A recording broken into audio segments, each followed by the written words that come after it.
Hey guys, my name is Ruben Phoenix and this is Drawing the Human Figure from Your Mind, Advanced Concepts, Lesson 1.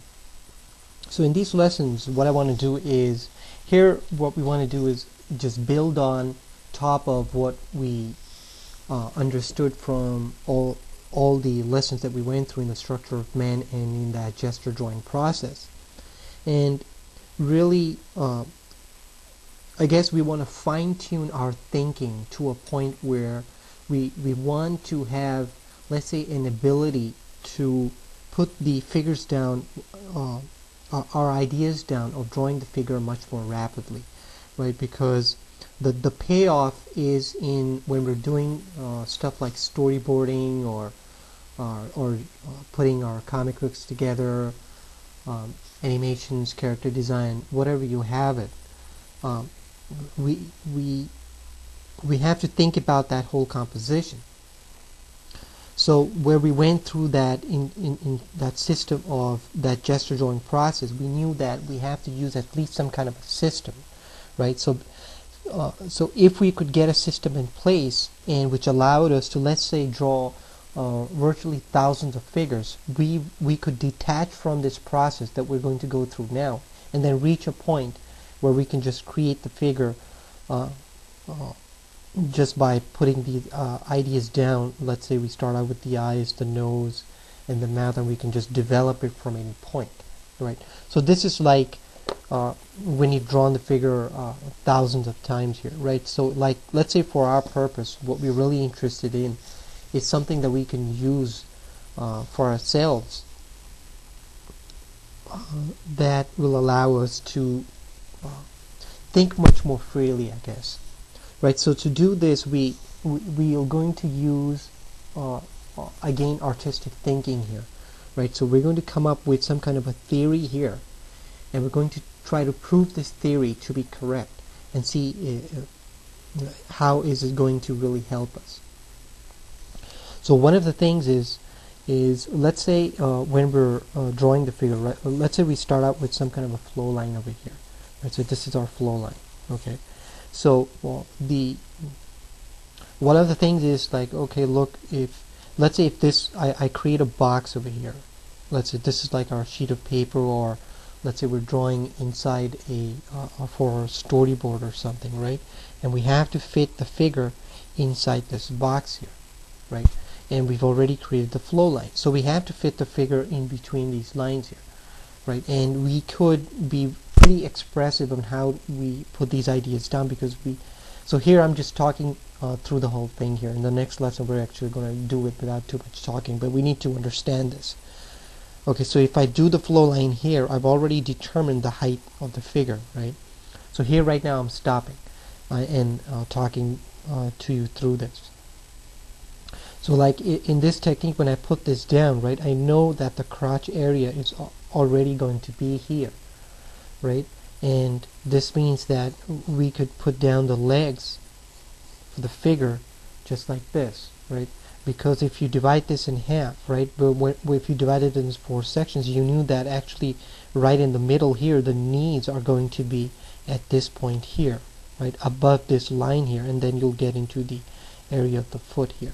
So I'm keeping these drawings pretty small here, right? So I'm just going to work through in all these lessons in thumbnail sketches, because the concept here that we want to, the theory, the concept that we're proving here is that we're trying to come up with a system where we can think rapidly and put these ideas down in composition, because we can blow this up, right, and then develop this further into an actual drawing.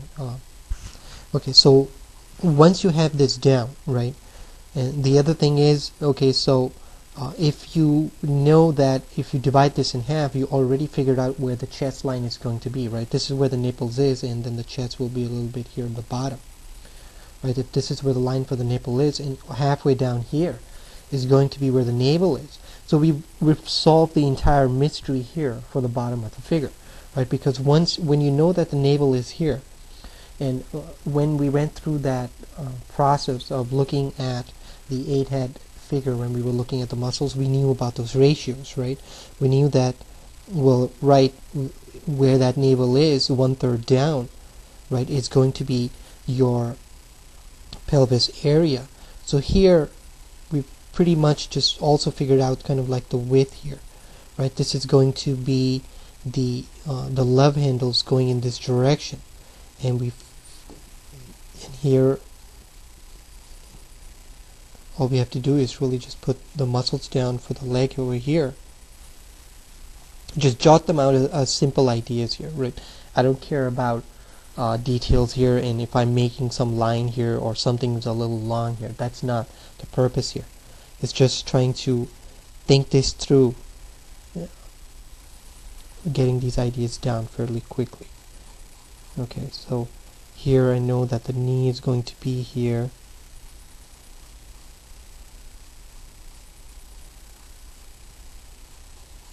Kind of like this. And here I've, in this very simplistic idea here, we figured out, okay, this is what the bottom of the figure is going to look like automatically. Right, so this was very simple to do because we took very extreme shortcuts because we know what the ratios are, and we know that this area here, there's a ratio here for the 8-head figure, right? Because if you get into the 9 heads and all those other proportions, you're going to be aware of these areas here, because with that flow line you can create a 9-head figure just by doing the same thing, as long as you're aware of these ratios, that it does go here and goes down. This is the crotch area here. Okay, so what happens above here, right? So we know that, look, if we started thinking, like if we drew, when we drew the stuff down here, this was very quick, and this really has to do with because there's not much thinking involved, right? We know what the crotch is, we know that over here in that middle we could figure out the navel and figure everything out, but over here we might have to do some guesswork, right? But we can get away from that guesswork, saying that, well, when I divide this in half over here, right, I just need to figure out this half here and come down over here, and I've got my collarbone, right? So I'm just going to put a line over here for now, because when you're drawing this fast, you're not going to stop and think like this anyways, right? And you know that where the bone is for the joint for these the scapula and the collarbone is, it's not going to be over here, right? Because we knew about those ratios too, that where these guys are, right, the nipples are going to be just about over here, right? It's understood, meaning that it's going to go about this way, right? So if you let's say put the lines down over here, let's okay, so this guy is a little bit on the angle here, right? So we'll like know that, right, I need to put this up above over here a little bit too. So where this navel is, we know that, right, the bicep is going to just about end over here. So here we're just approximating. You don't have to measure to pinpoint, right? Okay, so once you do this, we know that, right, this is where the lower arm is going to be, where this mark is. This is where the wrist ends, and then we could let's say just sketch out fairly quickly the hand here. We'll have to get into details. Okay, so over here it's going to be that same thing, that, right, the hand is going to be up above a little bit because he's tilted, right? So once you have this down, right, so remember in those formulas that we were doing where we were saying that, right, in the way the this is where those formulas are so crucial, right? Because now we don't have to think so much about it. We knew that if the head, if this is the size of the head, right, this is a given, it's going to fit here correctly, and we're going to have the neck here, and if we made like these 3 different marks, or the 1, 2, 3, we knew that this is where the collarbone was going to be, and then it would have a dip over here, and then you would get the deltoid, and above from here where that nipple mark is, right, from that ratio you would get the trapezius muscles, and it would go about its business over here, right? So we can just think it in that way. We don't have to put the whole angle of the collarbone down, especially in these very quick thumbnail sketches. And then we can just put the deltoid over here and go about our business. And over here, this is that important ratio that we had talked about, that once you have the lines established for the chest muscles, you knew that this is going to go up over here, right? And this point here where that shoulder turns is pretty much going to be above the nipple, right? And this is stuff you're going to catch on yourself when you look at this, that these are like these shortcuts, these secret understandings that you are going to develop and be able to put these ideas down fairly quickly yourself. Okay, so here I'm just going to quickly put like just these in these thumbnail ideas, that this is what I was thinking about. And over here, I know that when that dorsi muscle comes, it's going to be near where that nipple is. Where that navel is. It's going to be just about in this area over here, and I could get those lines here, depending on if you are making really large dorsi muscles from the back over here. So for this, we're just putting these ideas down. So let's just say, yeah, we got it. It's like this. And then over here, we also know about the ab muscles, that it's to the right of the nipple, right? Where this line is to the right of the nipple, you're going to get those areas over here, and then you're going to get to the ab muscles over here. And just going to be 3 over here. Right? I'm not going to put all those details down. Just get those simple ideas down over here. Okay. So in this, just talking it through, right, we were able to solve some crucial problems here in thinking much more freely about putting our figures down. Right? We have a very simple system in place, and we already understand all the muscles of how the figure is supposed to be constructed. All we need really is these ratios and how to fit it in. We can now create the figure in any height that we want inside this box, and we didn't actually make any mistakes here, right? So now all we have to do is really just come back and clean this up and develop this further.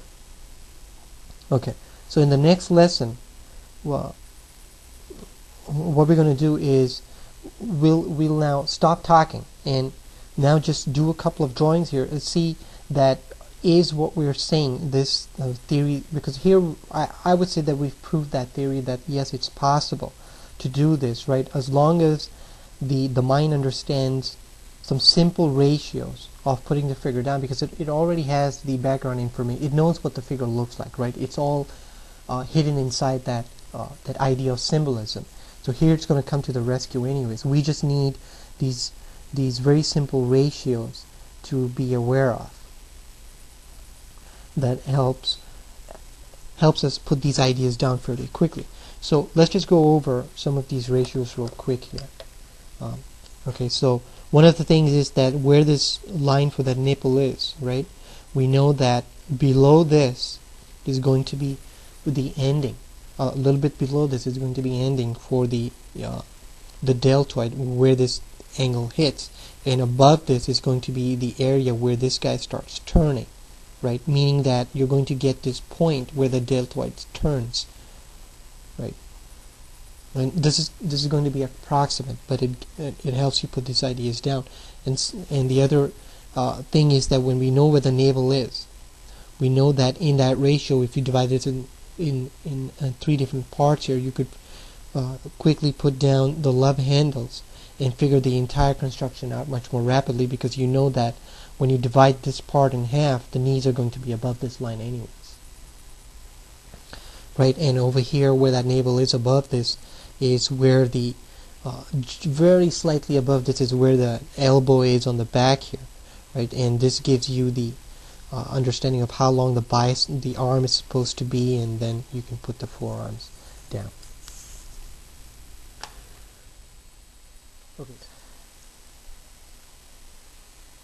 Okay, and here I'm just cleaning just a little bit up of that thumbnail here.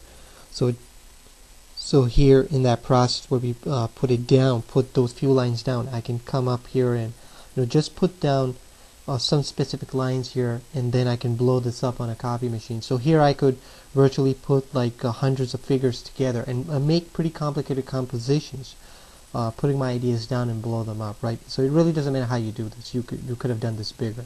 So here's, since I'm keeping these drawings small, so we can demonstrate this this theory and practice that we're trying to come up with for ourselves. So how to get these ideas down much more quicker. So I'll see you in the next lesson. Thanks.